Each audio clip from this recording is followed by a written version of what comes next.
Assalamualaikum warahmatullahi wabarakatuh. Alhamdulillah segala puji Allah yang telah memberikan nikmatnya kepada kita. Salawat serta salam selalu kita lantunkan dengan harapan sampai kepada yang mulia Nabi Muhammad SAW. Hadirin pemirsa yang terhormat, pada kesempatan ini saya dan beberapa rekan saya akan menyampaikan ceramah yang kerap terjadi akhir-akhir ini. Ialah tentang pacaran dan menikah beda agama. Dalam Islam, pacaran tentu tidak dianjurkan dan diharamkan sebab pacaran mendekatkan pada perbuatan zina. Ada baiknya jika seorang lelaki dan perempuannya menjaga kehormatannya. Lalu bagaimana dengan pacaran beda agama? Tentu hal ini sangat dilarang. Segera hentikan hubungan ini sebelum terlalu jauh. Walaupun ada kata-kata bijak yang menyebutkan kita berbeda-beda untuk saling melengkapi, namun hal itu tidak berlaku untuk urusan nikah beda agama. Lantas, bagaimana dengan pernikahan beda agama? Dalam surat Al-Hujurat ayat 13, Allah sudah berfirman bahwa manusia diciptakan beragam bangsa dan suku yang kemudian ditujukan untuk saling mengenal. Namun, perlu dicatat bahwa ayat tersebut bukan dimaksudkan untuk berpasangan, pacaran, dan menikah dengan yang berbeda agama. Tapi kemudian, ramai di media sosial pernikahan agama diizinkan. Ada 3 kelompok ulama Islam dalam memandang pernikahan beda agama. Pertama, ulama yang mengharamkan secara mutlak. Dasarnya Al-Quran surat Al-Baqarah ayat 221 yang mengharamkan orang lain menikah dengan laki-laki dan perempuan musyrik. Juga surat Al-Mumtahanah ayat 10 yang melarang orang Islam menikah dengan orang kafir. Sementara surat Al-Maidah ayat 5 membolehkan laki-laki muslim menikah dengan perempuan ahli kitab. Kita rincikan di sini. Perempuan ahli kitab. Siapa itu ahli kitab? Yahudi atau Nasrani? Kalau perempuannya ahli kitab Yahudi atau Nasrani dan laki-lakinya muslim, pernikahannya sah sesuai dengan surat Al-Maidah ayat 5. Kalau dibalik kasusnya, wanitanya yang muslim atau Islam dan laki-lakinya bukan, maka dianggap tidak sah. Namun ada yang menentang kembali. Bagaimana dengan putri Nabi Muhammad SAW? Pernikahan beda agama, putri Rasulullah SAW, Zainab dan Abdul As tidak bisa menjadi dasar argumentasi untuk melegitimasi keabsahan praktek nikah di zaman sekarang. Karena konteksnya berbeda. Kala itu Rasulullah SAW belum menerima wahyu. Setelah menerima wahyu, Rasulullah SAW menikahkan kembali putrinya dengan Abdul As usai masuk Islam.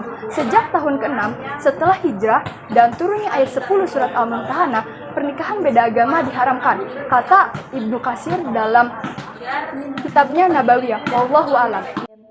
Bismillahirrahmanirrahim. ولا تنكحوا المشركات حتى يؤمن ولامة مؤمنات خير من مشركات ولو أعجبتكم ولا تنكحوا المشركين حتى يؤمنوا ولعبد مؤمن خير من مشرك ولو أعجبكم أولئك يدعون إلى النار والله يدعو إلى الجنة والمغفرة بإذنه ويبين آياته للناس لعلهم يتذكرون. Quran Surat Al-Baqarah ayat 221. Ayat di atas menerangkan dan menegaskan bahwa kita tidak boleh menikah dengan orang musyrik atau tidak beriman. Beriman yang dimaksud adalah iman kepada Allah Subhanahu wa Ta'ala, yang artinya beriman Islam. Maka haram hukumnya menikah dengan non-muslim. Jangan berbeda agama menurut beberapa agama. Yang pertama adalah Islam. Terdapat dalam Quran surat Al-Baqarah ayat 221. Yang kedua adalah Kristen. Terdapat dalam Kristus 6 ayat 14 sampai 15. Yang ketiga adalah Hindu. Terdapat dalam PHDI pasal 2 ayat 1 Undang-Undang nomor 1 tahun 1974. Yang terakhir adalah Buddha. Terdapat dalam kitab Buddha 2. Sungguh ada banyak pria dan wanita Islam. Mengapa mencari yang non-Islam? Apakah kita rela menggadaikan akidah kita? Hubungan yang berbeda pendapat kecil saja dapat menyebabkan masalah besar, apalagi yang berbeda keyakinan. Hubungan beda agama ini tidak dari sudut pandang agama saja, namun dari norma-norma atau perundang-undangan negara.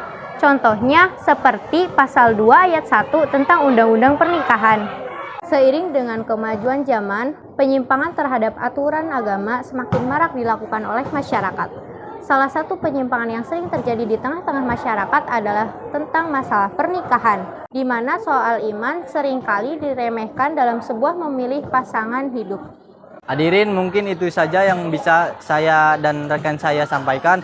Mohon dimaklumi apabila ada kesalahan karena kami masih dalam tahap pembelajaran.